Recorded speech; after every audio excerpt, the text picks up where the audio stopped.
শুরুতে আমরা অপরিচিত ছিলাম, তারপর আপনজন থেকে প্রিয়জন হলাম।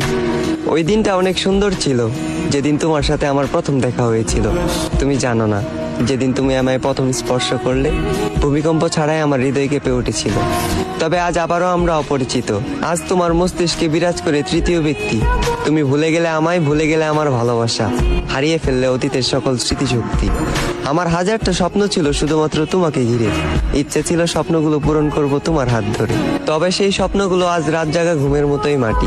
তাই অপূর্ণতার স্বপ্ন নিয়ে আজ আমি ব্যর্থতার পথে হাঁটি। তুমি চলে যাওয়ার পর আমি বহুদিন ঠিক মতো খাইনি, আয়নার সামনে দাঁড়ালে মাঝে মাঝে নিজেকেই চিনতে পাইনি। তুমি চলে যাওয়ার পর আমি শুধু তোমাকে হারাইনি, হারিয়ে ফেলেছি আমার মানসিক শান্তি। তাই আজ বুক ভরা একাকাশ পরিমাণ দুঃখ আর ক্লান্তি। তবে আমি জোরে সুরে বলতে পারবো, আমি তোমার কোনো ক্ষতি করিনি, যা করেছি শুধু নিজের ক্ষতি। আমাদের শুরুটা অনেক সুন্দর ছিল, তবে ভয়ঙ্কর হলো এর শেষ পরিণতি।